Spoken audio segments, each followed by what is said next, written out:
Ladies and gentlemen, the Republican nominee for President, Donald J. Trump, and the Democratic nominee for President, Hillary Clinton.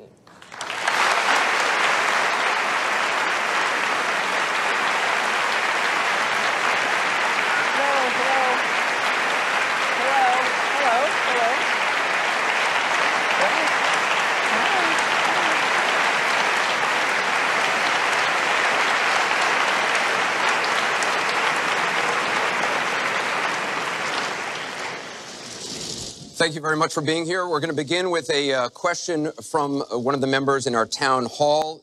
Each of you will have 2 minutes to respond to this question. Secretary Clinton, you won the coin toss, so you'll go first. Our first question comes from Patrice Brock. Patrice? Thank you and good evening. The last presidential debate could have been rated as MA, mature audiences, per TV parental guidelines. Knowing that educators assign viewing the presidential debates as students' homework, do you feel you are modeling appropriate and positive behavior for today's youth? Well, thank you. Are you a teacher? Yes, I think that that's a very good question because I've heard from lots of teachers and parents about some of their concerns about some of the things that are being said and done in this campaign. And I think it is very important for us to make clear to our children that our country really is great because we're good. And we are going to respect one another, lift each other up. We are going to be looking for ways to celebrate our diversity. And we are going to try to reach out to every boy and girl as well as every adult to bring them in to working on behalf of our country. I have a very positive and optimistic view about what we can do together. That's why the slogan of my campaign is Stronger Together. Because I think if we work together, if we overcome the divisiveness that sometimes sets Americans against one another, and instead we make some big goals, and I've set forth some big goals, getting the economy to work for everyone, not just those at the top, making sure that we have the best education system from preschool through college and making it affordable, and so much else. If we set those goals and we go together to try to achieve them, there's nothing, in my opinion, that America can't do. So that's why I hope that we will come together in this campaign. Obviously, I'm hoping to earn your vote.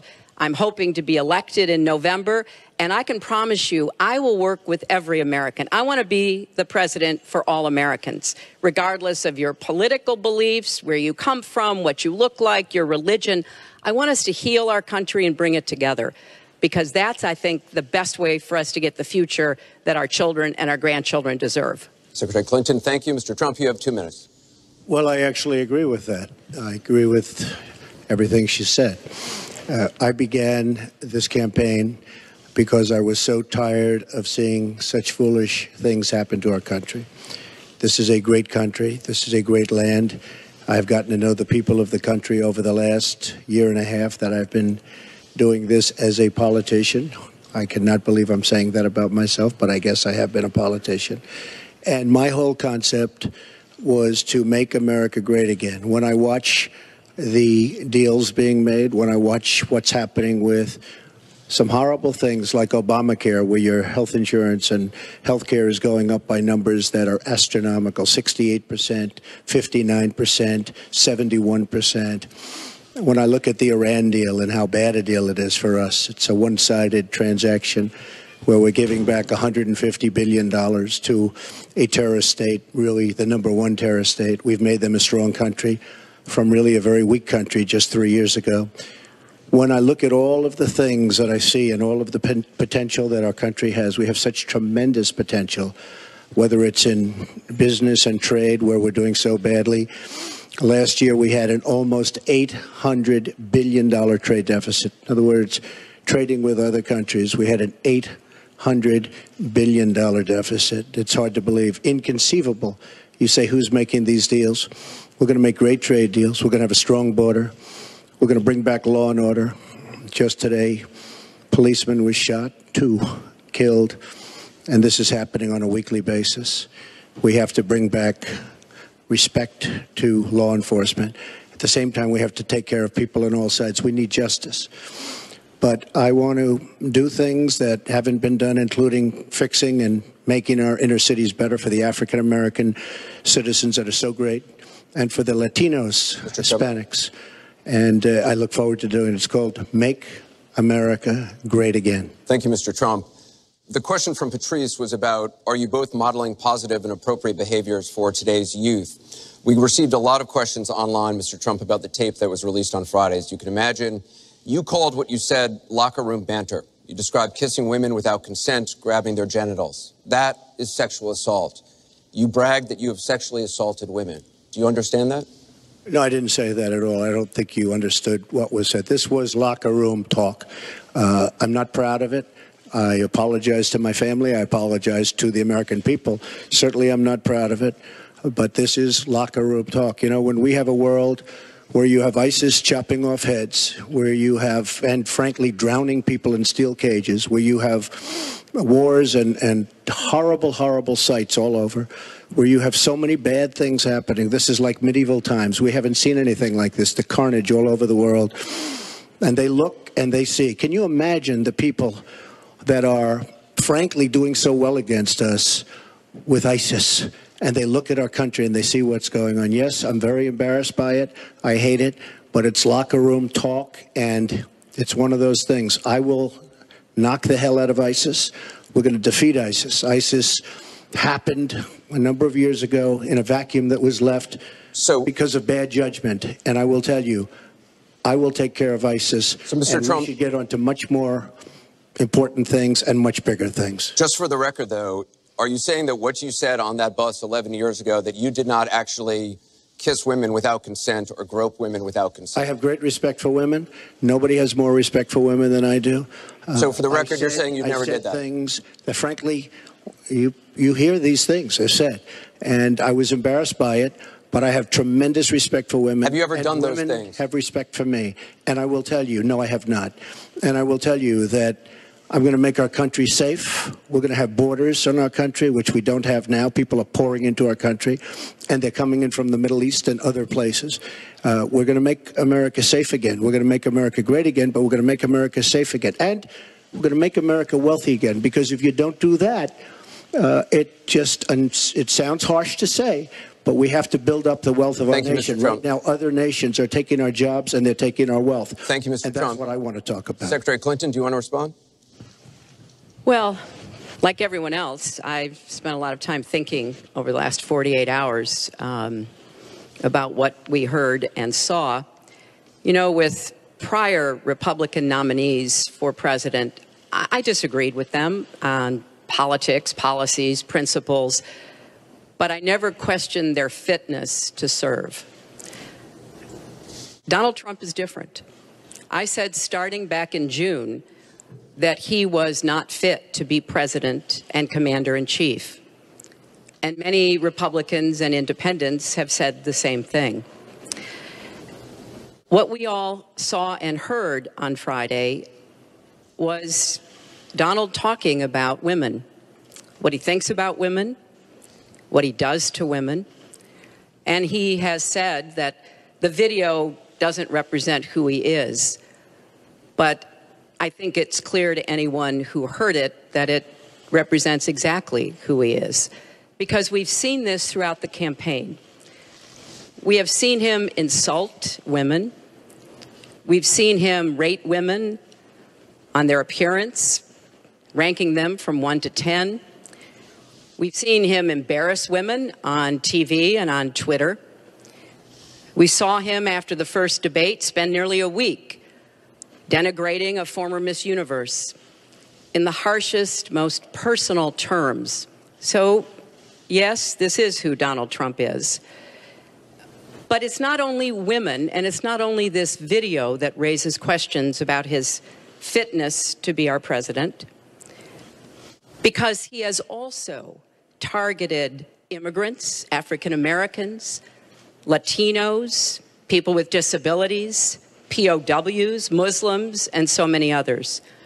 So this is who Donald Trump is. And the question for us, the question our country must answer, is that this is not who we are. That's why, to go back to your question, I want to send a message, we all should, to every boy and girl, and indeed to the entire world, that America already is great, but we are great because we are good. And we will respect one another, and we will work with one another, and we will celebrate our diversity. These are very important values to me, because this is the America that I know and love. And I can pledge to you tonight that this is the America that I will serve if I'm so fortunate enough to become your president. And we want to get to some questions Well, am I from allowed online. to respond to that? I assume I am. Yes, you can respond to that. It's just words, folks. It's just words. Those words, I've been hearing them for many years. I heard them when they were running for the Senate in New York, where Hillary was going to bring back jobs to upstate New York, and she failed. I've heard them where Hillary is constantly talking about the inner cities of our country, which are a disaster, education-wise, job-wise, safety-wise, in every way possible. I'm going to help the African Americans. I'm going to help the Latinos, Hispanics.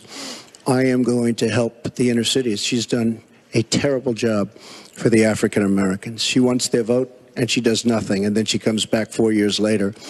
We saw that firsthand when she was a United States Senator. She campaigned where the primary part of her campaign. I want to get to audience questions and online questions. So she's allowed to do that, but I'm not allowed to respond. You're going to get to respond right now. Well, that sounds fair. This tape is generating intense interest. In just 48 hours, it's become the single most talked about story of the entire 2016 election on Facebook, with millions and millions of people discussing it on the social network. As we said a moment ago, we do want to bring in questions from voters around the country via social media, and our first stays on this topic. Jeff from Ohio asks on Facebook, Trump says the campaign has changed him. When did that happen? So, Mr. Trump, let me add to that. When you walked off that bus at age 59, were you a different man, or did that behavior continue until just recently? And you have 2 minutes for this. As I told you, that was locker room talk. I'm not proud of it. I am a person who has great respect for people, for my family, for the people of this country, and certainly I'm not proud of it. But that was something that happened. If you look at Bill Clinton, far worse, minor words, and his was action. His was what he's done to women. There's never been anybody in the history of politics in this nation that's been so abusive to women. So you can say any way you want to say it, but Bill Clinton was abusive to women. Hillary Clinton attacked those same women and attacked them viciously. 4 of them are here tonight. One of the women, who is a wonderful woman, at 12 years old, was raped at 12. Her client, she represented, got him off, and she's seen laughing on 2 separate occasions, laughing at the girl who was raped. Kathy Shelton, that young woman, is here with us tonight. So don't tell me about words. I apologize for those words. But it is things that people say. But what President Clinton did, he was impeached. He lost his license to practice law. He had to pay an $850,000 fine to one of the women, Paula Jones, who's also here tonight. And I will tell you that when Hillary brings up a point like that, and she talks about words that I said 11 years ago, I think it's disgraceful, and I think she should be ashamed of herself, if you want to know the truth. Can we please hold the applause?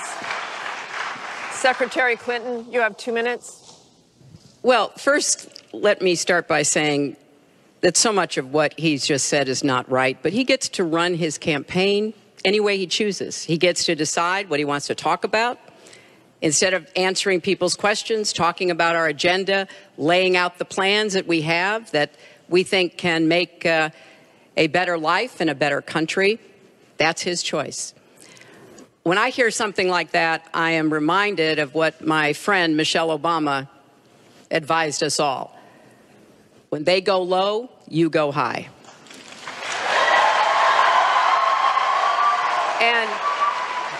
Look, if this were just about one video, maybe what he's saying tonight would be understandable. But everyone can draw their own conclusions at this point about whether or not the man in the video or the man on the stage respects women. But he never apologizes for anything to anyone.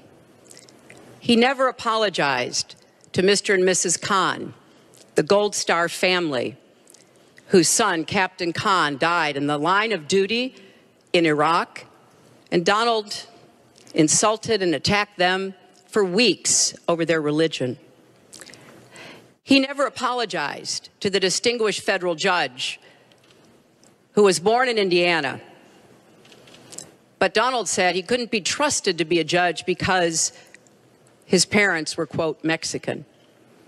He never apologized to the reporter that he mimicked and mocked on national television and our children were watching.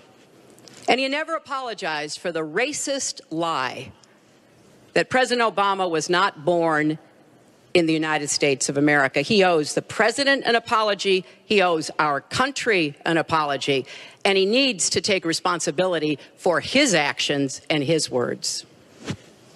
Well, you owe the president an apology because, as you know very well, your campaign, Sidney Blumenthal, he's another real winner that you have, and he's the one that got this started along with your campaign manager, and they were on television just 2 weeks ago. She was saying exactly that, so you really owe him an apology. You're the one that sent the pictures around your campaign, sent the pictures around with President Obama in a certain garb. That was long before I was ever involved, so you actually owe an apology. And number two, Michelle Obama. I've gotten to see the commercials that they did on you. And I've gotten to see some of the most vicious commercials I've ever seen of Michelle Obama talking about you, Hillary. So you talk about friend, go back and take a look at those commercials. A race where you lost, fair and square, unlike the Bernie Sanders race where you won, but not fair and square, in my opinion. And all you have to do is take a look at WikiLeaks and just see what they said about Bernie Sanders and see what Deborah Wasserman Schultz had in mind, because Bernie Sanders, between superdelegates and Deborah Wasserman Schultz, he never had a chance. And I was so surprised to see him sign on with the devil. But when you talk about apology, I think the one that you should really be apologizing for, and the thing that you should be apologizing for, are the 33,000 emails that you deleted and that you acid washed. And then the 2 boxes of emails and other things last week that were taken from an office and are now missing. And I'll tell you what, I didn't think I'd say this, but I'm going to say it. And I hate to say it. But if I win, I am going to instruct my Attorney General to get a special prosecutor to look into your situation, because there has never been so many lies, so much deception. There has never been anything like it. And we're going to have a special prosecutor. When I speak, I go out and speak. The people of this country are furious. In my opinion, the people that have been long-term workers at the FBI are furious. There has never been anything like this where emails and you get a subpoena. You get a subpoena, and after getting the subpoena, you delete 33,000 emails. And then you acid wash them, or bleach them, as you would say, a very expensive process. So we're going to get a special prosecutor, and we're going to look into it, because you know what?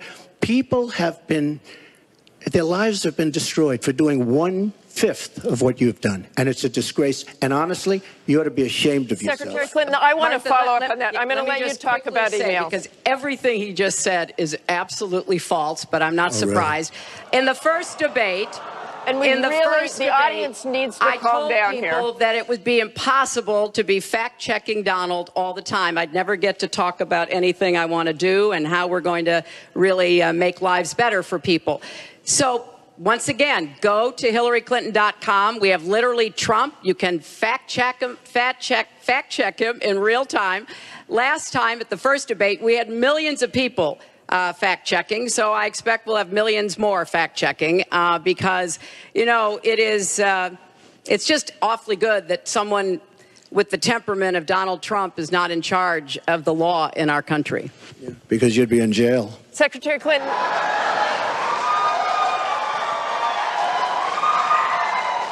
We want to remind the audience to please not talk out loud. Please do not applaud. You're just wasting time. And Secretary Clinton, I do want to follow up on emails. You've said your handling of your emails was a mistake. You disagreed with FBI Director James Comey, calling your handling of classified information, quote, extremely careless. The FBI said that there were 110 classified emails that were exchanged, 8 of which were top secret, and that it was possible hostile actors did gain access to those emails. You don't call that extremely careless? Well, Martha, first let me say, and I've said it before, but I'll repeat it because I want everyone to hear it, that was a mistake, and I take responsibility for using a personal email account. Obviously, if I were to do it over again, I would not. I'm not making any excuses. It was a mistake, and I am very sorry about that. But I think it's also important to point out where there are some misleading accusations from critics and others. After a year-long investigation, there is no evidence that anyone hacked the server I was using, and there is no evidence that anyone can point to at all, anyone who says otherwise has no basis, that any classified material ended up in the wrong hands. I take classified materials very seriously, and always have. When I was on the Senate Armed Services Committee, I was privy to a lot of classified material. Obviously, as Secretary of State, I had some of the most important secrets that we possess, such as going after bin Laden. So I am very committed to taking classified information seriously. And as I said, there is no evidence that any classified information ended up in the wrong hands. Okay, we're going to move on. And yet, she didn't know the letter C on a document, right? She didn't even know what that letter meant. You know, it's amazing. I'm watching Hillary go over facts, and she's going after fact after fact, and she's lying again because she said what she did with emails was fine. You think it was fine to delete 33,000 emails? I don't think so. She said the 33,000 emails had to do with her daughter's wedding, number one, and a yoga class. Well, maybe we'll give 3 or 4 or 5 or something. 33,000 emails deleted. And now she's saying there wasn't anything wrong. And more importantly, that was after getting a subpoena. That wasn't before. That was after. She got it from the United States Congress. And I'll be honest, I am so disappointed in congressmen, including Republicans, for allowing this to happen. Our Justice Department, where her husband goes onto the back of an airplane for 39 minutes, talks to the Attorney General days before a ruling is going to be made on her case. But for you to say that there was nothing wrong with you deleting 39,000 emails, again, you should be ashamed of yourself, what you did. And this is after getting a subpoena from the United States Congress. We have to move on. Secretary Clinton, you can respond, and then we got to move on. We want to give the audience a chance here. In jail, let alone after getting a subpoena from the United States Congress. Secretary Clinton, you can respond. Then we have to move on to an audience question. Look, it's just not true, and so please you didn't delete them? Allow her to respond, please. Personal emails, not official. 33,000? Well, we turned over 35,000, so it was. What about the other 15,000? Please allow her to respond. She didn't talk while you talked. Yes, that's true. I didn't. Because I didn't in the first debate, and I'm going to try not to in this debate because I'd like to get to the questions that the people have brought here tonight to talk to us about. And get off this question. Okay, Donald, I know you're into big diversion tonight, anything to avoid talking about your campaign and the way it's exploding and the way Republicans are leaving you. But let's at least focus on some of the issues that people care about tonight. Let's get to their questions. We have a question here from Ken Karpowitz. He has a question about health care. Ken? I'd like to know, Anderson, why aren't you bringing up the emails? I'd like to know. Why aren't you getting brought up the emails? No, it hasn't. It hasn't. And it hasn't been finished at all. Ken Karpowitz has a question. It's nice to 1 on 3. Thank you. Affordable Care Act, known as Obamacare, it is not affordable. Premiums have gone up, deductibles have gone up, co-pays have gone up, prescriptions have gone up, and the coverage has gone down. What will you do to bring the costs down and make coverage better? That first one goes to Secretary Clinton because you started out the last one to the audience. If he wants to start, he can start. Go ahead, Hillary. No, go ahead, Donald. No, I'm a gentleman, Hillary. Go ahead. Secretary Clinton? Well, I think Donald was about to say he's going to solve it by repealing it and getting rid of the Affordable Care Act. And I'm going to fix it because I agree with you. Premiums have gotten too high, co-pays, deductibles, prescription drug costs, and I've laid out a series of actions that we can take to try to get those costs down.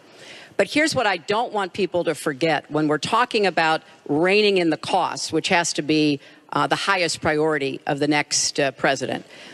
When the Affordable Care Act passed, it wasn't just that 20 million people got insurance who didn't have it before, but that in and of itself was a good thing. I meet these people all the time, and they tell me what a difference having that insurance meant to them and their families. But everybody else, the 170 million of us who get health insurance through our employers, got big benefits. Number one, insurance companies can't deny you coverage because of a pre-existing condition. Number two, no lifetime limits, which is a big deal if you have serious health problems. Number three, women can't be charged more than men for our health insurance, which is the way it used to be before the Affordable Care Act. Number four, if you're under 26 and your parents have a policy, you can be on that policy until the age of 26, something that didn't happen before. So I want very much to save what works and is good about the Affordable Care Act. But we've got to get costs down. We've got to provide some additional help to small businesses so that they can afford to provide health insurance. But if we repeal it, as Donald has proposed, and start over again, all of those benefits I just mentioned are lost to everybody, not just people who get their health insurance on the exchange. And then we would have to start all over again. Right now, we are at 90% health insurance coverage. That's the highest we've ever been in our country. Secretary Clinton, so I want us to get to 100%, but get costs down and keep quality up. Mr. Trump, you have 2 minutes. It is such a great question, and it's maybe the question I get almost more than anything else outside of defense. Obamacare is a disaster. You know it. We all know it. It's going up at numbers that nobody's ever seen worldwide. Nobody's ever seen numbers like this for health care. It's only getting worse. In 17, it implodes by itself. Their method of fixing it is to go back and ask Congress for more money, more and more money. And we have right now almost $20 trillion in debt. Obamacare will never work. It's very bad health insurance, far too expensive. And not only expensive for the person that has it, unbelievably expensive for our country. It's going to be one of the biggest line items very shortly. We have to repeal it and replace it with something absolutely much less expensive and something that works, where your plan can actually be tailored. We have to get rid of the lines around the state, artificial lines, where we stop insurance companies from coming in and competing because they wanted, President Obama and whoever was working on it, they want to leave those lines because that gives the insurance companies essentially monopolies. We want competition. You will have the finest health care plan there is. She wants to go to a single-payer plan, which would be a disaster, somewhat similar to Canada. And if you ever notice, the Canadians, when they need a big operation, when something happens, they come into the United States in many cases because their system is so slow. It's catastrophic in certain ways. But she wants to go to single payer, which means the government basically rules everything. Hillary Clinton has been after this for years. Obamacare was the first step. Obamacare is a total disaster.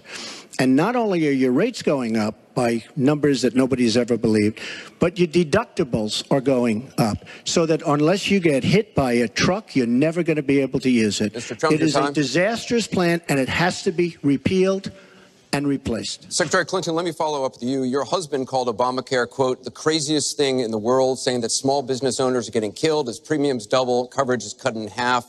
Was he mistaken, or was his mistake simply telling the truth? No, I mean, he clarified what he meant, and it's very clear. Look, we are in a situation in our country where if we were to start all over again, we might come up with a different system. But we have an employer-based system. That's where the vast majority of people get their health care. And the Affordable Care Act was meant to try to fill the gap between people who were too poor and couldn't put together any resources to afford health care, namely people on Medicaid. Obviously, Medicare, which is a single-payer system, which takes care of our elderly and does a great job doing it, by the way.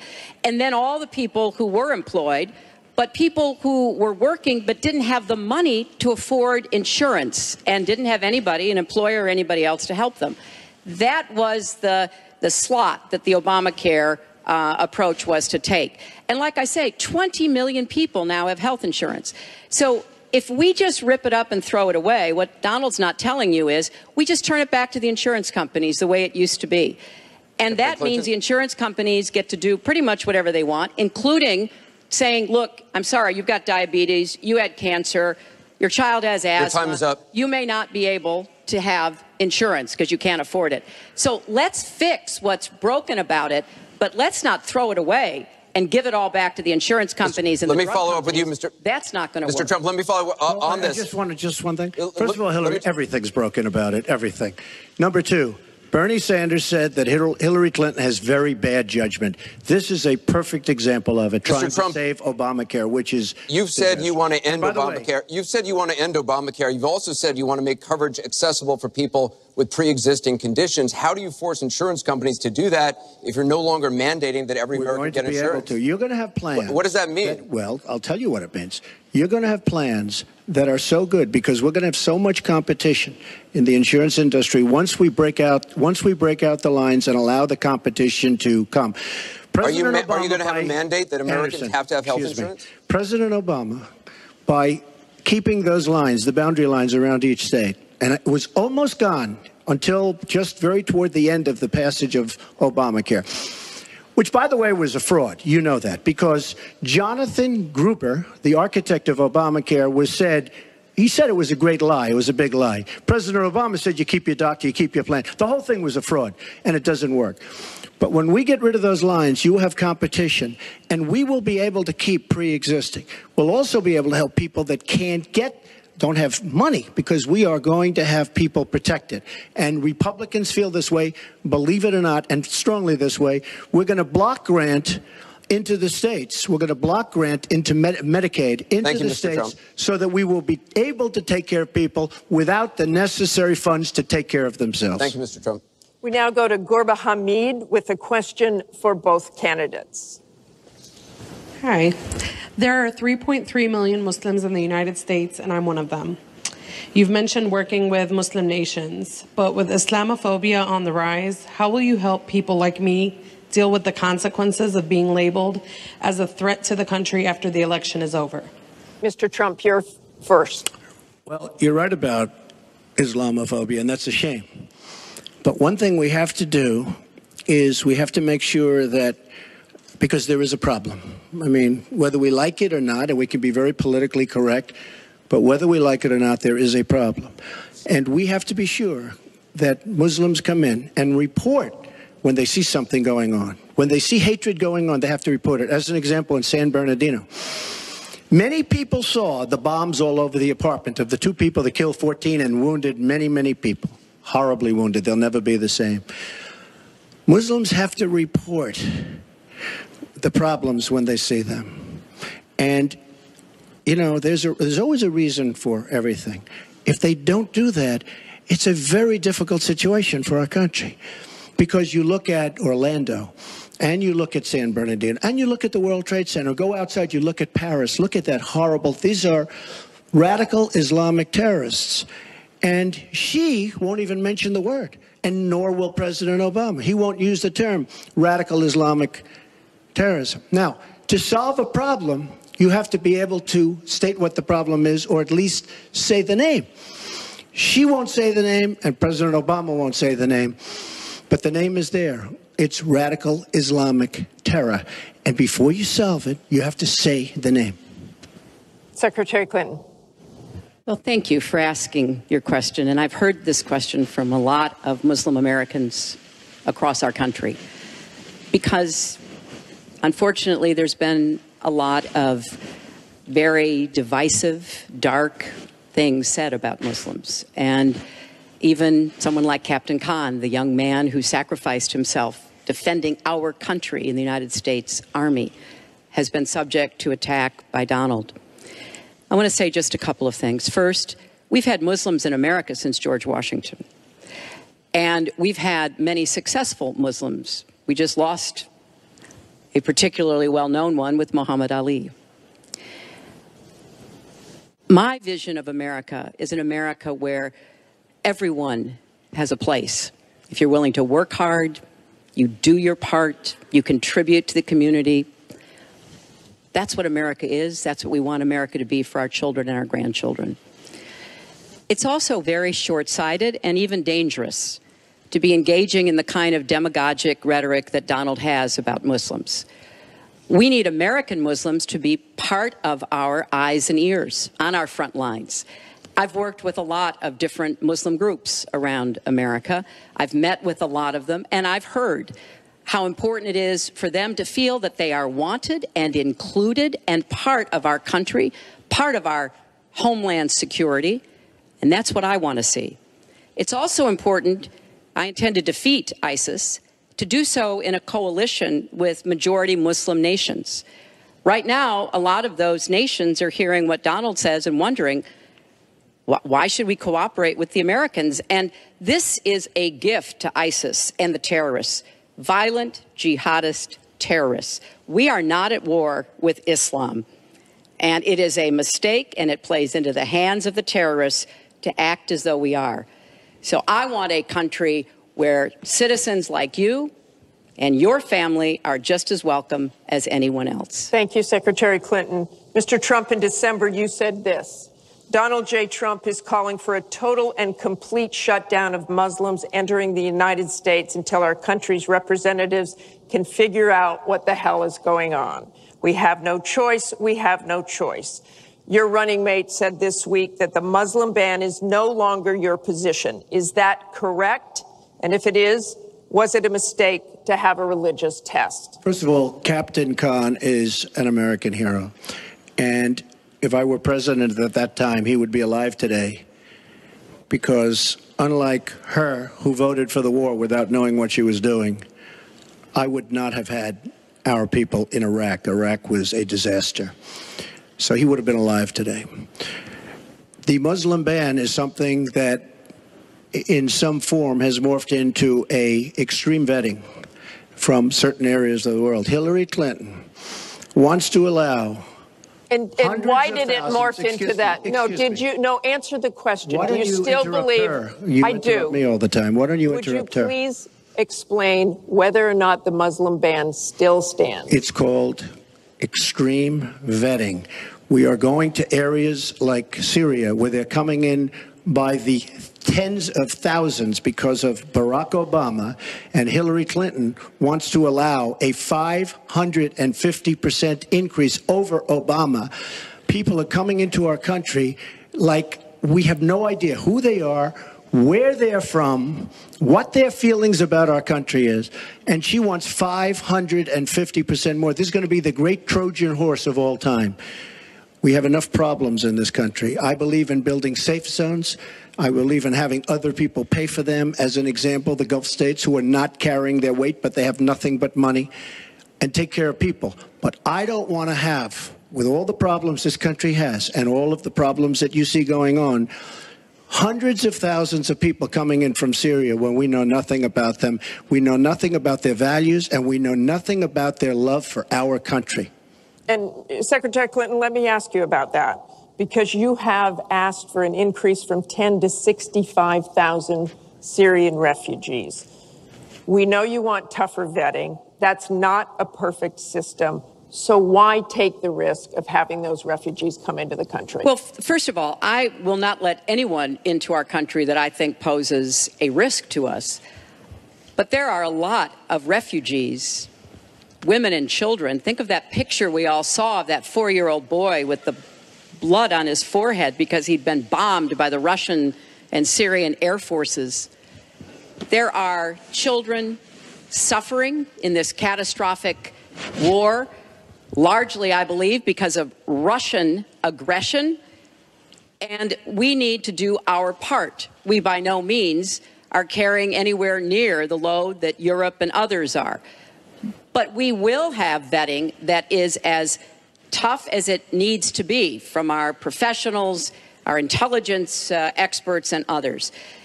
But it is important for us as a policy, not to say, as Donald has said, we're going to ban people based on a religion. How do you do that? We are a country founded on religious freedom and liberty. How do we do what he has advocated without causing great distress within our own country? Are we going to have religious tests when people fly into our country? And how do we expect to be able to implement those? So I thought that what he said was extremely unwise and even dangerous. And indeed, you can look at the propaganda on a lot of the terrorist sites, and what Donald Trump says about Muslims is used to recruit fighters because they want to create a war between us. And the final thing I would say, this is the 10th or 12th time that he's denied being for the war in Iraq. We have it on tape. The entire press corps has looked at it. It's been debunked, but it never stops him from saying whatever he wants to say. Has not been debunked.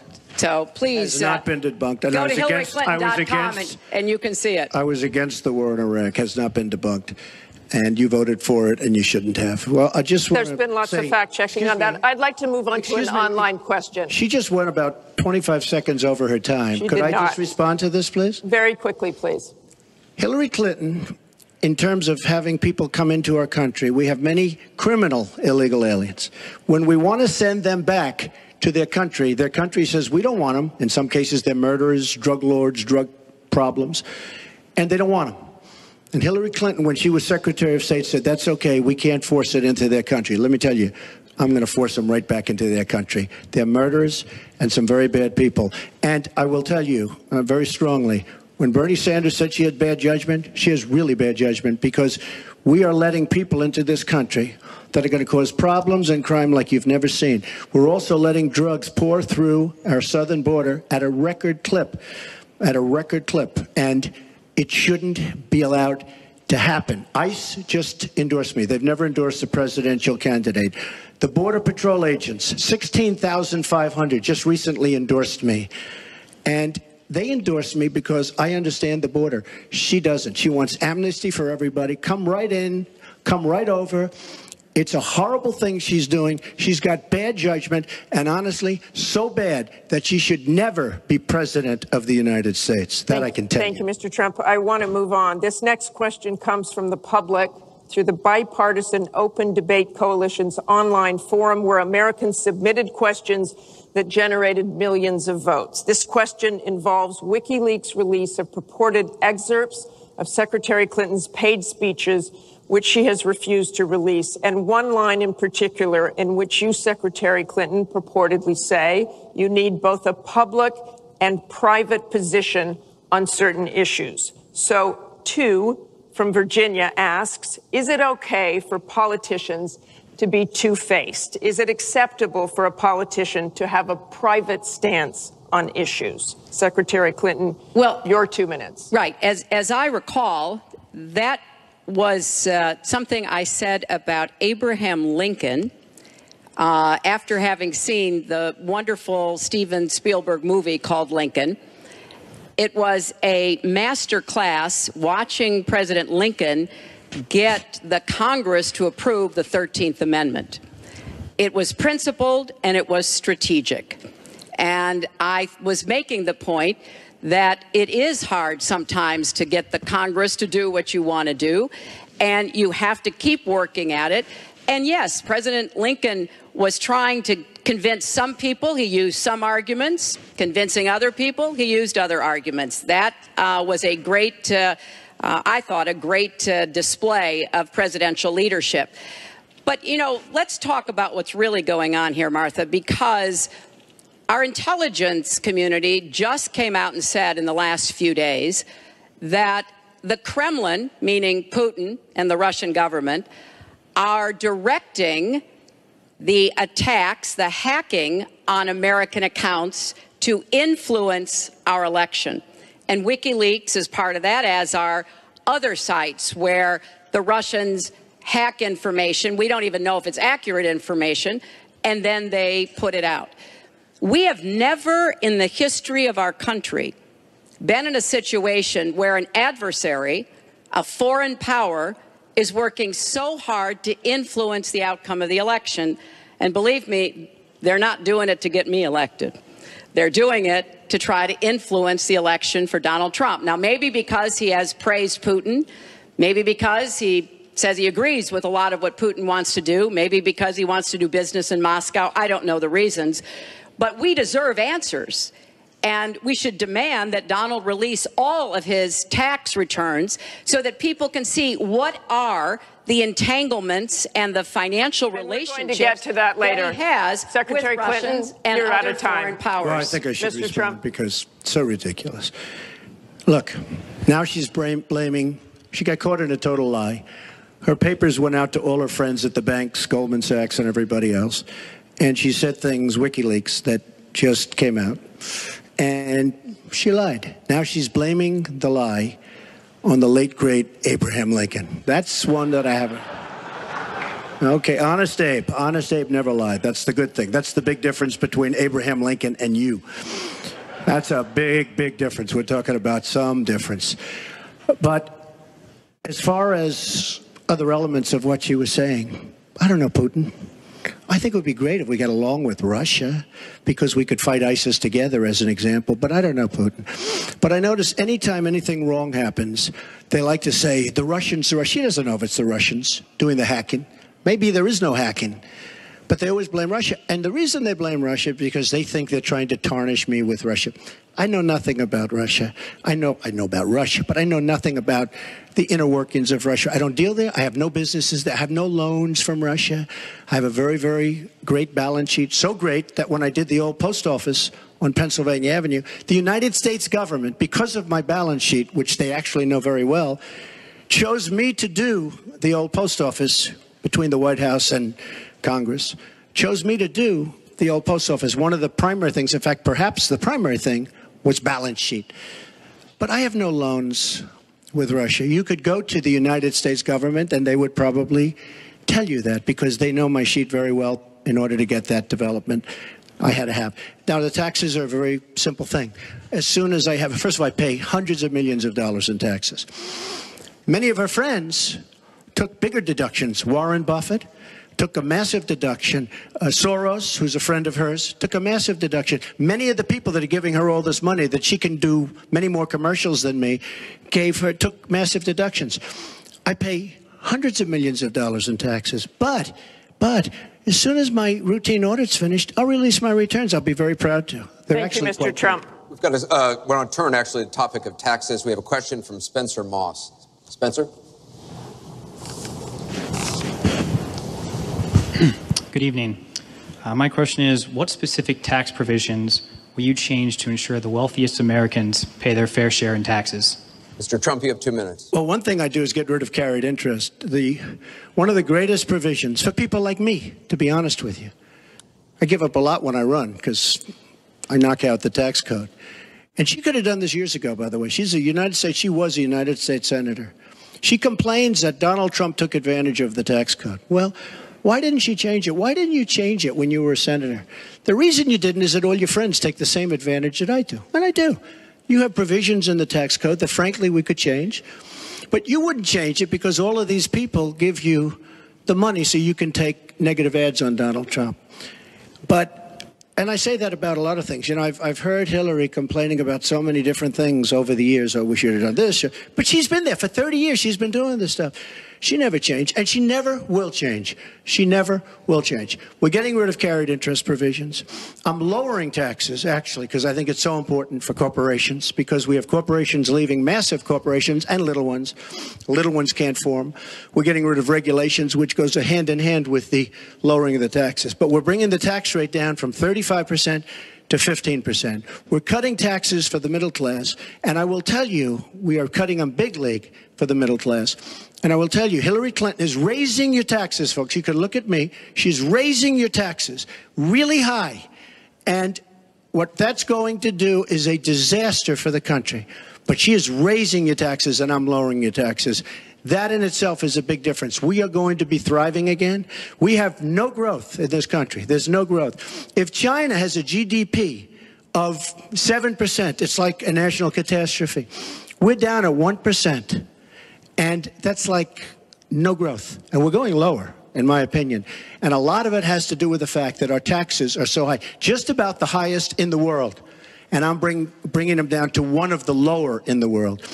And I think it's so important, one of the most important things we can do. But she is raising everybody's taxes massively. Secretary Clinton, you have 2 minutes. The question was, what specific tax provisions will you change to ensure the wealthiest Americans pay their fair share of taxes? Well, everything you've heard just now from Donald is not true. I'm sorry I have to keep saying this, but he lives in an alternative reality. And it is sort of amusing to hear somebody who hasn't paid federal income taxes in maybe 20 years talking about what he's going to do. But I'll tell you what he's going to do. His plan will give the wealthy and corporations the biggest tax cuts they've ever had, more than the Bush tax cuts by at least a factor of 2. Donald always takes care of Donald and people like Donald, and this would be a massive gift. And indeed, the way that he talks about his tax cuts would end up raising taxes on middle-class families, millions of middle-class families. Now, here's what I want to do. I have said nobody who makes less than $250,000 a year, and that's the vast majority of Americans, as you know, will have their taxes raised, because I think we've got to go where the money is. And the money is with people who've taken advantage of every single break in the tax code. And yes, when I was a senator, I did vote to close corporate loopholes. I voted to close, I think, one of the loopholes he took advantage of when he claimed $1 billion loss that enabled him to avoid paying taxes. I want to have a tax on people who are making $1 million. It's called the Buffett rule. Yes, Warren Buffett is the one who's gone out and said somebody like him should not be paying a lower tax rate than his secretary. I want to have a surcharge on incomes above $5 million. We have to make up for lost times because I want to invest in you. I want to invest in hardworking families. And I think it's been unfortunate, but it's happened, that since the Great Recession, the gains have all gone to the top. And we need to reverse that. People like Donald who paid 0 in taxes, 0 for our vets, 0 for our military, 0 for health and education. That is wrong. And we're going to make sure that nobody, no corporation and no individual can get away without paying his fair share to support our country. Mr. Trump, I want to give you the chance to respond. I just want to tell our viewers what she's referring to. In the last month, taxes were the #1 issue on Facebook for the first time in the campaign. The New York Times published 3 pages of your 1995 tax returns. They show you claimed a $916 million loss, which means you could have avoided paying personal federal income taxes for years. You've said you pay state taxes, employee taxes, real estate taxes, property taxes. You have not answered, though, a simple question. Did you use that $916 million loss to avoid paying personal federal income taxes for years? Of course I do. Of course I do. And so do all of her donors, or most of her donors. I know many of her donors. Her donors took massive tax write-offs. So have you not paid personal federal income taxes? A lot of my write-off was depreciation and other things that Hillary, as a senator, allowed. And she'll always allow it because the people that give her all this money, they want it. That's why. See, I understand the tax code better than anybody that's ever run for president. Hillary Clinton, and it's extremely complex, Hillary Clinton has friends that want all of these provisions, including they want the carried interest provision, which is very important to Wall Street people, but they really want the carried interest provision, which I believe Hillary's leaving. It's very interesting why she's leaving carried interest. But I will tell you that, #1, I pay tremendous numbers of taxes. I absolutely used it, and so did Warren Buffett, and so did George Soros, and so did many of the other people that Hillary is getting money from. Now, I won't mention their names because they're rich, but they're not famous, so we won't make them famous. Can you say how many years you have avoided paying personal federal income taxes? No, but I pay tax, and I pay federal tax, too. But I have a write-off. A lot of it's depreciation, which is a wonderful charge. I love depreciation. You know, she's given it to us. Hey, if she had a problem, for 30 years she's been doing this, Anderson. I say it all the time. She talks about health care. Why didn't she do something about it? She talks about taxes. Why didn't she do something about it? She doesn't do anything about anything other than talk. With her, it's all talk and no action. In the past, and again, Bernie Sanders, it's really bad judgment. She has made bad judgment not only on taxes, she's made bad judgments on Libya, on Syria, on Iraq. I mean, her and Obama, whether you like it or not, the way they got out of Iraq, the vacuum they've left, that's why ISIS formed in the first place. They started from that little area, and now they're in 32 different nations, Hillary. Congratulations. Great job. I want you to be able to respond, Secretary Clinton. Well, here we go again. I've been in favor of getting rid of carried interest for years, starting when I was a senator from New York. But that's not the point here. Why didn't you do it? Why didn't you do it? Because I was a senator with a Republican president. Oh, really? I will be the you president. You could have done it. If you were an effective, if you were an effective senator, you could have done it. If you were an effective senator, you could have done it. But you were not an effective. Please allow her to senator. respond. She didn't interrupt you. You know, under our Constitution, presidents have something called veto power. Look, he has now said repeatedly, 30 years this and 30 years that. So let me talk about my 30 years in public service. I'm very glad to do so. 8 million kids every year have health insurance because when I was First Lady, I worked with Democrats and Republicans to create the Children's Health Insurance Program. Hundreds of thousands of kids now have a chance to be adopted because I worked to change our adoption and foster care system. After 9/11, I went to work with Republican mayor, governor, and president to rebuild New York and to get health care for our first responders who were suffering because they had run toward danger and gotten sickened by it. Hundreds of thousands of National Guard and Reserve members have health care because of work that I did. And children have safer medicines because I was able to pass a law that required the dosing to be more carefully done. When I was Secretary of State, I went around the world advocating for our country, but also advocating for women's rights, to make sure that women had a decent chance to have a better life, and negotiated a treaty with Russia to lower nuclear weapons. 400 pieces of legislation have my name on it as a sponsor or co-sponsor when I was a senator for 8 years. I worked very hard and was very proud to be reelected in New York by an even bigger margin than I had been elected the first time. And as president, I will take that work, that bipartisan work, that finding common ground, because you have to be able to get along with people to get things done in Washington. Thank you, Secretary. And I've proven that I can. And for 30 years, I've produced results for people. Thank you, Secretary. We're going to move on to Syria. Both of you have mentioned that. She said a lot of things. I mean, I think we should be allowed to maybe Mr. Trump, we're going to go on. This is about the audience. Disaster as a senator. Mr. Trump, we're going to move on.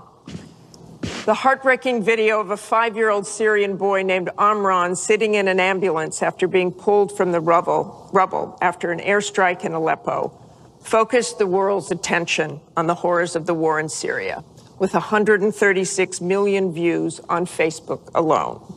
But there are much worse images coming out of Aleppo every day now, where in the past few weeks alone, 400 people have been killed, at least 100 of them children.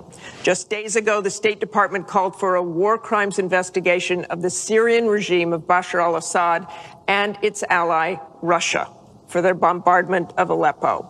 So this next question comes from social media through Facebook. Diane from Pennsylvania asks, if you were president, what would you do about Syria and the humanitarian crisis in Aleppo? Isn't it a lot like the Holocaust when the U.S. waited too long before we helped? Secretary Clinton, we will begin with your 2 minutes. Well, the situation in Syria is catastrophic. And every day that goes by, we see the results of the regime by Assad in partnership with the Iranians on the ground, the Russians in the air, bombarding places, in particular Aleppo, where there are hundreds of thousands of people, probably about 250,000 still left. And there is a determined effort by the Russian Air Force to destroy Aleppo in order to eliminate the last of the Syrian rebels who were really holding out against the Assad regime. Russia hasn't paid any attention to ISIS. They're interested in keeping Assad in power. So when I was Secretary of State, advocated And I advocate today a no-fly zone and safe zones. We need some leverage with the Russians because they're not going to come to the negotiating table for a diplomatic resolution unless there is some leverage over them. And we have to work more closely with our partners and allies on the ground. But I want to emphasize that what is at stake here is the ambitions and the aggressiveness of Russia. Russia has decided that it's all in Syria, and they've also decided who they want to see become president of the United States, too, and it's not me. I've stood up to Russia, I've taken on Putin and others, and I would do that as president. I think wherever we can cooperate with Russia, that's fine. And I did as Secretary of State. That's how we got a treaty reducing nuclear weapons. It's how we got the sanctions on Iran that put a lid on the Iranian nuclear program without firing a single shot. So I would go to the negotiating table with more leverage than we have now. But I do support the effort to investigate for crimes, war crimes committed by the Syrians and the Russians and try to hold them accountable. Thank you, Secretary Clinton. First of all, she was there as Secretary of State with the so-called line in the sand, which... No, I wasn't. I was gone. I hate to interrupt you, but you were in contact, excuse me. At some point, we need to do some You were in total contact with the White House. And perhaps, sadly, Obama probably still listened to you. I don't think he'd be listening to you very much anymore. Obama draws the line in the sand. It was laughed at all over the world what happened. Now, with that being said, she talks tough against Russia. But our nuclear program has fallen way behind, and they've gone wild with their nuclear program. Not good. Our government shouldn't have allowed that to happen. Russia is new in terms of nuclear. We are old, we're tired, we're exhausted in terms of nuclear. A very bad thing. Now, she talks tough. She talks really tough against Putin and against Assad.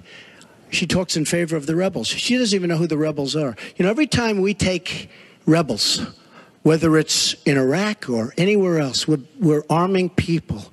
And you know what happens? They end up being worse than the people. Look at what she did in Libya with Gaddafi. Gaddafi's out. It's a mess. And by the way, ISIS has a good chunk of their oil. I'm sure you probably have heard that. It was a disaster. Because the fact is, almost everything she's done in foreign policy has been a mistake, and it's been a disaster. But if you look at Russia, just take a look at Russia, and look at what they did this week, where I agree she wasn't there, but possibly she's consulted. We sign a peace treaty. Everyone's all excited. Well, what Russia did with Assad, and by the way, with Iran, who you made very powerful with the dumbest deal perhaps I've ever seen in the history of deal making, the Iran deal with $150 billion, with the $1.7 billion in cash, which is enough cash to fill up this room. But look at that deal. Iran now and Russia are now against us. So she wants to fight. She wants to fight for rebels. There's only one problem. You don't even know who the rebels are. Mr. Trump, so Mr. what's Trump, the purpose? your 2 minutes and one thing is I have up. to say, your 2 minutes I don't is like Assad at all, but Assad is killing ISIS. Russia is killing ISIS, and Iran is killing ISIS. And those three have now lined up because of our weak foreign policy. Mr. Trump, let me repeat the question. If you were president, what would you do about Syria and the humanitarian crisis in Aleppo? And I want to remind you what your running mate said. He said provocations by Russia need to be met with American strength, and that if Russia continues to be involved in airstrikes along with the Syrian government forces of Assad, the United States of America should be prepared to use military force to strike the military targets of the Assad regime. Okay. He and I haven't spoken, and I disagree. I disagree. You disagree with your running mate. I think we have to knock out ISIS. Right now, Syria is fighting ISIS. We have people that want to fight both at the same time. But Syria is no longer Syria. Syria is Russia, and it's Iran, who she made strong, and Kerry and Obama made into a very powerful nation and a very rich nation very, very quickly, very, very quickly.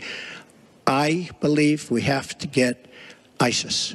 We have to worry about ISIS before we can get too much more involved. She had a chance to do something with Syria. They had a chance, and that was the line. What do you think And will she happen did. if Aleppo falls? I think Aleppo is a disaster, humanitarian-wise. What do you think will happen if it falls? I think that it basically has fallen, okay? It basically has fallen. Let me tell you something. You take a look at Mosul. The biggest problem I have with the stupidity of our foreign policy. We have Mosul. They think a lot of the ISIS leaders are in Mosul. So we have announcements coming out of Washington and coming out of Iraq. We will be attacking Mosul in 3 weeks or 4 weeks. Well, all of these bad leaders from ISIS are leaving Mosul. Why can't they do it quietly? Why can't they do the attack, make it a sneak attack, and after the attack is made, inform the American public that we've knocked out the leaders, we've had a tremendous success. People leave. Why do they have to say we're going to be attacking Mosul within the next 4 to 6 weeks, which is what they're saying? How stupid is our country? There are sometimes reasons the military does that. Psychological warfare. I can't think of any. I can't think of any. It might be to help get civilians out. And we have, look, I have 200 generals and admirals who endorse me. I have 21 Congressional Medal of Honor recipients who endorse me. We talk about it all the time. They understand. Why can't they do something secretively where they go in and they knock out the leadership? Why would these people stay there? I've been reading now for weeks. Tell me what your strategy I've been reading now for weeks about Mosul, that it's the harbor of where, between Raqqa and Mosul. This is where they think the ISIS leaders are. Why would they be staying? They're not staying there anymore. They're gone.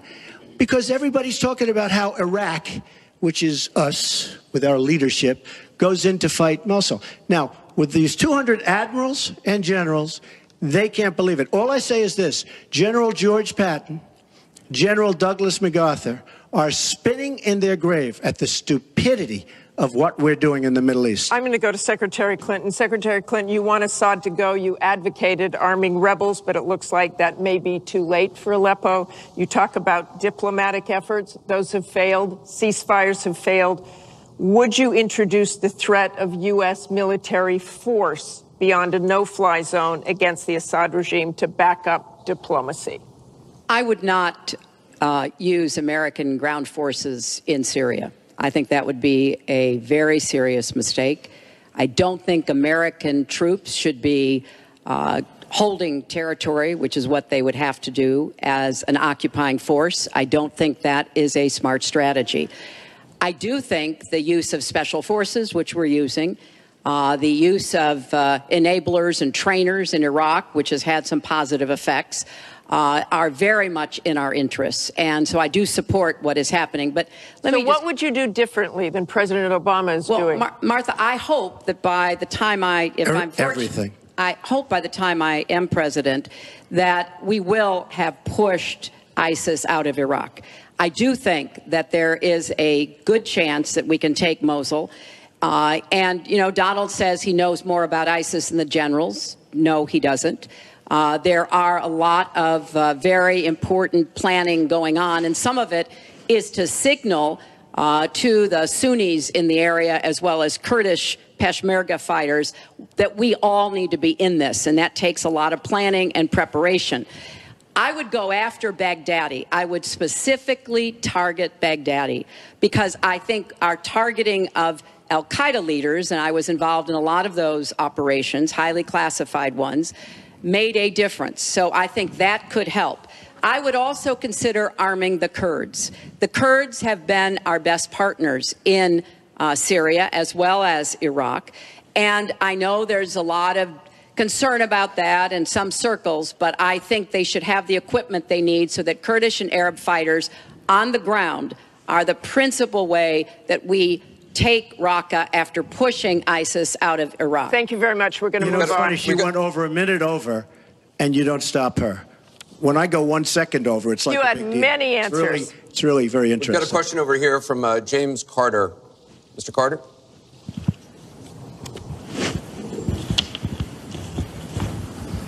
My question is, do you believe you can be a devoted president to all the people in the United States? That question begins for Mr. Trump.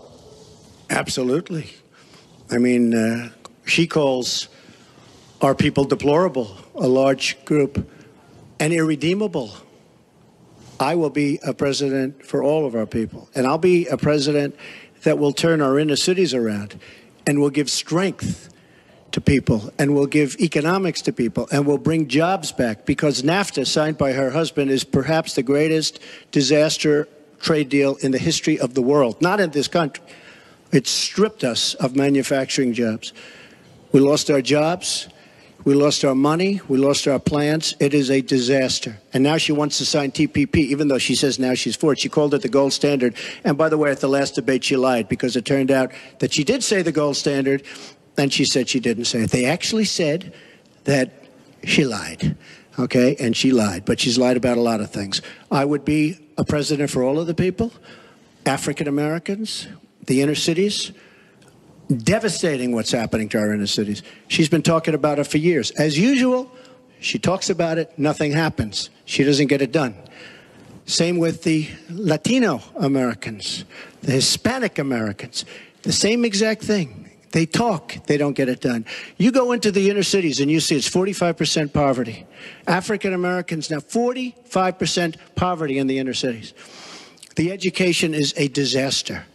Jobs are essentially non-existent.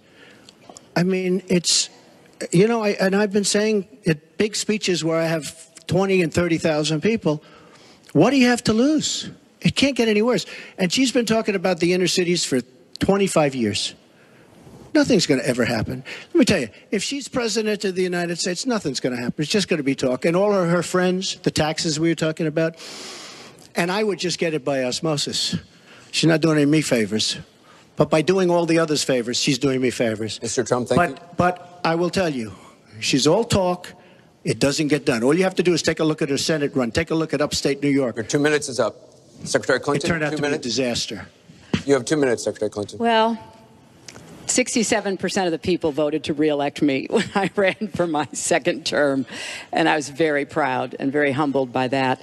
Mr. Carter, I have tried my entire life to do what I can to support children and families. You know, right out of law school, I went to work for the Children's Defense Fund. And Donald talks a lot about, you know, the 30 years I've been in public service. I'm proud of that.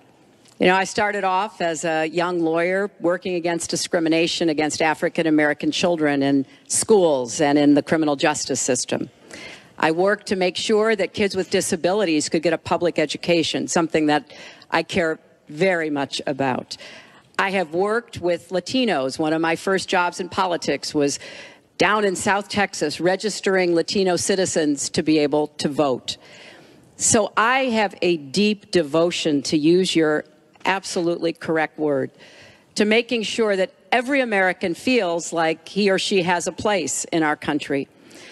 And I think when you look at the letters that I get, a lot of people are worried that maybe they wouldn't have a place in Donald Trump's America. They write me, and one woman wrote me about her son, Felix. She adopted him from Ethiopia when he was a toddler. He's 10 years old now. This is the only country he's ever known. And he listens to Donald on TV, and he said to his mother one day, will he send me back to Ethiopia if he gets elected? You know, children listen to what is being said, to go back to the very, very first question. And there's a lot of fear that, in fact, teachers and parents are calling it the Trump effect. Bullying is up. A lot of people are feeling, you know, uneasy. A lot of kids are expressing their concerns. So first and foremost, I will do everything I can to reach out to everybody, Secretary Democrats, Clinton. Republicans, independents, people across our country. If you don't vote for me, I still want to be your president. Your 2 I want to minutes be is the up. best president I can be for every American. Secretary Clinton, your 2 minutes is up. I want to follow up on something that Donald Trump actually said to you, a comment you made last month. You said that half of Donald Trump's supporters are, quote, deplorables, racist, sexist, homophobic, xenophobic, Islamophobic. You later said you regretted saying half. You didn't express regret for using the term deplorables. To Mr. Carter's question, how can you unite a country if you've written off tens of millions of Americans? Well, within hours, I said that I was sorry about the way I talked about that, because my argument is not with his supporters. It's with him and with the hateful and divisive campaign that he has run. and the inciting of violence at his rallies and the very brutal kinds of comments about not just women, but all Americans, all kinds of Americans. And what he has said about African Americans and Latinos, about Muslims, about POWs, about immigrants, about people with disabilities, he's never apologized for. And so I do think that a lot of the tone and tenor that he has said, I'm proud of the campaign that Bernie Sanders and I ran. We ran a campaign based on issues, not insults, and he is supporting me 100%. Thank you. Because we talked about what we wanted to do. We might have had some differences, and we had a lot of debates. Thank you, Secretary. But we believed that we could make the country better, and I was proud of that. I'm going to give you a minute, 20 seconds. We have a divided nation. We have a very divided nation. You look at Charlotte, you look at Baltimore, you look at the violence that's taking place in the inner cities, Chicago. You take a look at Washington, D.C.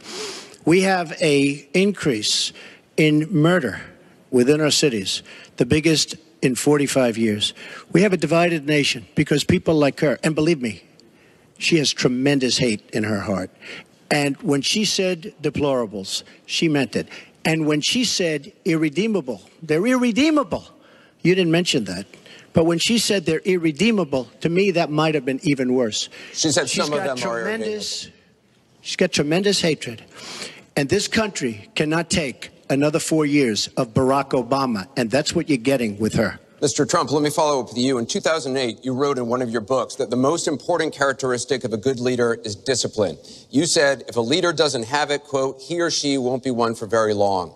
In the days after the first debate, you sent out a series of tweets from 3 a.m. to 5 a.m., including one that told people to check out a sex tape. Is that the discipline of a good leader? No, it wasn't check out a sex tape. It was just take a look at the person that she built up to be this wonderful Girl Scout, who was no Girl Scout.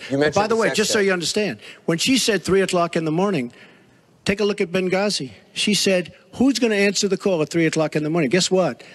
She didn't answer because when Ambassador Stevens... The question is that the discipline of a good leader? 600 times. Well, she said she was awake at 3 o'clock in the morning. And she also sent a tweet out at 3 o'clock in the morning, but I won't even mention that. But she said she'll be awake. Who's going to... The famous thing, we're going to answer our call at 3 o'clock in the morning. Guess what happened? Ambassador Stevens sent 600 requests for help. And the only one she talked to was Sidney Blumenthal, who's her friend and not a good guy, by the way. So, you know, she shouldn't be talking about that. Now, tweeting happens to be a modern-day form of communication. I mean, you can like it or not like it. I have, between Facebook and Twitter, I have almost 25 million people. It's a very effective way of communication. So you can put it down, but it is a very effective form of communication. I'm not unproud of it, to be honest with you. Secretary Clinton, does Mr. Trump have the discipline to be a good leader? No. I'm shocked to hear that. Well, it's not only my opinion, it's the opinion of many others, national security experts, Republicans, former Republican members of Congress. But it's in part because those of us who have had the great privilege of seeing this job up close and know how difficult it is, and it's not just because I watched my husband take a $300 billion deficit and turn it into a $200 billion surplus, and 23 million new jobs were created, and incomes went up for everybody. Everybody. African-American incomes went up 33%. And it's not just because I worked with George W. Bush after 9/11. And I was very proud that when I told him what the city needed, what we needed to recover, he said, you've got it, and he never wavered. He stuck with me. And I have worked, and I admire President Obama. He inherited the worst financial crisis since the Great Depression. That was a terrible time for our country. We have to move along. 9 million people Secretary lost their Clinton, jobs. 5 million homes were lost. Secretary and Clinton, we're $13 moving trillion on. in family wealth was wiped out. We are back on the right track. He would send us back into recession with his tax plans. Secretary Clinton, we are moving to an audience question. We're almost out of time. We have another. Mr. Trump, we're moving to an audience question. It is our country Mr. Trump, has the Secretary slowest growth, Clinton, we and want to get jobs to are a the disaster. audience. Thank you very much, both of you. We have another audience question. Beth Miller has a question for both candidates. Good evening. Perhaps the most important aspect of this election is the Supreme Court justice. What would you prioritize as the most important aspect of selecting a Supreme Court justice? We begin with your 2 minutes, Secretary Clinton. Thank you. Well, you're right. This is one of the most important issues in this election. I want to appoint Supreme Court justices who understand the way the world really works, who have real-life experience, who have not just been in a big law firm and maybe clerked for a judge and then gotten on the bench, but maybe they tried some more cases. They actually understand what people are up against, because I think the current court has gone in the wrong direction. And so I would want to see the Supreme Court reverse Citizens United and get dark, unaccountable money out of our politics. Donald doesn't agree with that. I would like the Supreme Court to understand that voting rights are still a big problem in many parts of our country, that we don't always do everything we can to make it possible for people of color and older people and young people to be able to exercise their franchise. I want a Supreme Court that will stick with Roe v. Wade and a woman's right to choose, and I want a Supreme Court that will stick with marriage equality. Now, Donald has put forth the names of some people that he would consider. And among the ones that he has suggested are people who would reverse Roe v. Wade and reverse marriage equality. I think that would be a terrible mistake and would take us backwards. I want a Supreme Court that doesn't always side with corporate interests. I want a Supreme Court that understands because you're wealthy and you can give more money to something doesn't mean you have any more rights or should have any more rights than anybody else. So I have very clear views about what I want to see to change the balance on the Supreme Court. And I regret deeply that the Senate has not done its job, and they have not permitted a vote on the person that President Obama, a highly qualified person, they've not given him a vote to be able to have the full complement of 9 Supreme Court justices. I think that was a dereliction of duty. I hope that they will see their way to doing it, but if I am so fortunate enough as to be president, I will immediately move to make sure that we fill that. We have 9 justices Secretary and they Clinton. get to work on behalf of our people. Thank you. You're out of time, Mr. Trump. Justice Scalia, great judge, died recently, and we have a vacancy. I am looking to appoint judges very much in the mold of Justice Scalia. I'm looking for judges, and I've actually picked 20 of them, so that people would see highly respected, highly thought of, and actually very beautifully reviewed by just about everybody, but people that will respect the Constitution of the United States. And I think that this is so important. Also, the Second Amendment, which is totally under siege by people like Hillary Clinton. They'll respect the Second Amendment and what it stands for, what it represents. So important to me. Now, Hillary mentioned something about contributions, just so you understand. So I will have in my race more than $100 million put in of my money, meaning I'm not taking all of this big money from all of these different corporations like she's doing. What I ask is this. So I'm putting in more than, by the time it's finished, I'll have more than $100 million invested. Pretty much self-funding mine. We're raising money for the Republican Party, and we're doing tremendously on the small donation, $61 average or so. I asked Hillary, why doesn't she make $250 million by being in office? She used the power of her office to make a lot of money. Why isn't she funding, not for $100 million, but why don't you put 10 or 20 or 25 or $30 million into your own campaign? It's $30 million less for special interests that will tell you exactly what to do. And it would really, I think, be a nice sign to the American public. Why aren't you putting some money in? You have a lot of it. You've made a lot of it because of the fact that you've been in office. You made a lot of it while you were Secretary of State, actually. So why aren't you putting money into your own campaign? I'm just curious. Well, thank you very much. Thank you. We're going to get on to one more question. The question was about the Supreme Court, and I just want to quickly say, very quickly, I respect the Second Amendment, but I believe there should be comprehensive background checks, and we should close the gun show loophole and close the online loophole. We have one more question, Mrs. Clinton, as we possibly can. We have one more question from Ken Bone about energy policy. Ken? what steps will your energy policy take to meet our energy needs while at the same time remaining environmentally friendly and minimizing job loss for fossil power plant workers? Mr. Trump, 2 minutes. Absolutely. I think it's such a great question because energy is under siege by the Obama administration, under absolute siege. The EPA, Environmental Protection Agency, is killing these energy companies. And foreign companies are now coming in, buying so many of our different plants, and then rejiggering the plant so that they can take care of their oil. We are killing, absolutely killing, our energy business in this country. Now, I'm all for alternative forms of energy, including wind, including solar, etc. But we need much more than wind and solar. And you look at our miners. Hillary Clinton wants to put all the miners out of business. There is a thing called clean coal. Coal will last for 1,000 years in this country. Now we have natural gas and so many other things because of technology. We have we have found over the last 7 years, we have found tremendous wealth right under our feet. So good, especially when you have 20 trillion in debt. I will bring our energy companies back. They'll be able to compete. They'll make money. They'll pay off our national debt. They'll pay off our tremendous budget deficits, which are tremendous. But we are putting our energy companies out of business. We have to bring back our workers. You take a look at what's happening to steel and the cost of steel, and China dumping vast amounts of steel all over the United States, which essentially is killing our steel workers and our steel companies.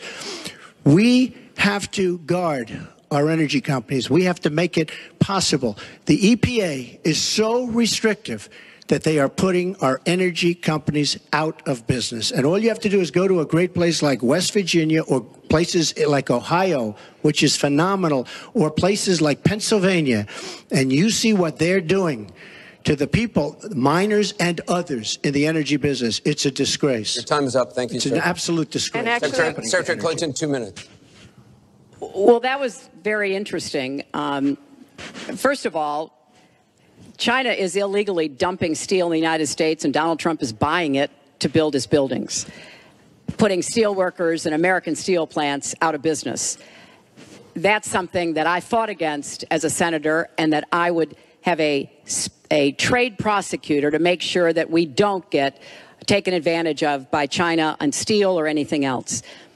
You know, because it sounds like you're in the business or you're aware of people in the business, you know that we are now, for the first time ever, energy independent. We are not dependent upon the Middle East, but the Middle East still controls a lot of the prices. So the price of oil has been way down, and that has had a damaging effect on a lot of the oil companies, right? We are, however, producing a lot of natural gas, which serves as a bridge to more renewable fuels, and I think that's an important transition. We've got to remain energy independent. It gives us much more power and freedom than to be worried about what goes on in the Middle East. We have enough worries over there without having to worry about that. So I have a comprehensive energy policy, but it really does include fighting climate change, because I think that is a serious problem. And I support moving toward more clean, renewable energy as quickly as we can.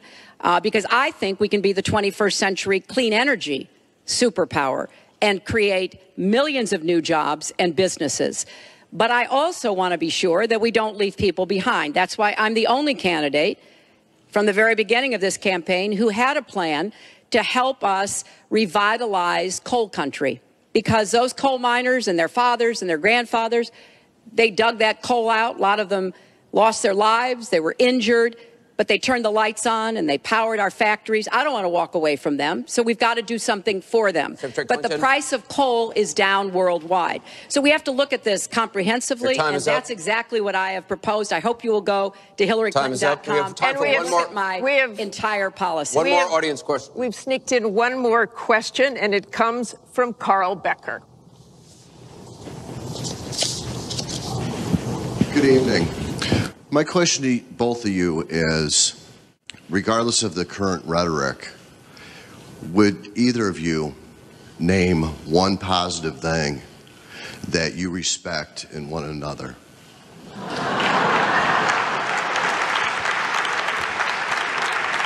Mr. Trump, would you like to go first? Well, I certainly will, because I think that's a very fair and important question.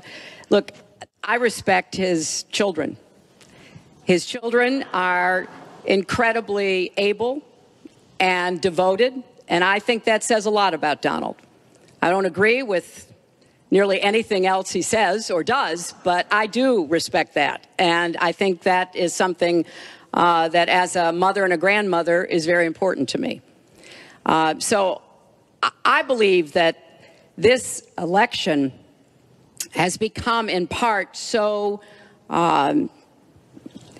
conflict-oriented, so intense, because there's a lot at stake. This is not an ordinary time, and this is not an ordinary election. We are going to be choosing a president who will set policy for not just 4 or 8 years, but because of some of the important decisions we have to make here at home and around the world, from the Supreme Court to energy and so much else.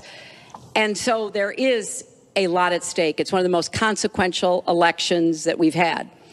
And that's why I've tried to put forth specific policies and plans, trying to get it off of the personal and put it on to what it is I want to do as president. And that's why I hope people will check on that for themselves, so that they can see that, yes, I've spent 30 years, actually maybe a little more, working to help kids and families, and I want to take all that experience to the White House and do that every single day. Mr. Trump. Well, I consider her statement about my children to be a very nice compliment. I don't know if it was meant to be a compliment, but it is a great. I'm very proud of my children, and they've done a wonderful job, and they've been wonderful, wonderful kids. So I consider that a compliment. I will say this about Hillary. She doesn't quit. She doesn't give up. I respect that. I tell it like it is. She's a fighter. I disagree with much of what she's fighting for. I do disagree with her judgment in many cases. But she does fight hard, and she doesn't quit, and she doesn't give up. And I consider that to be a very good trait. Thanks to both of you. I want to thank both the candidates. I want to thank the university here. This concludes the town hall meeting. Our thanks to the candidates, the commission, Washington University, and to everybody who watched.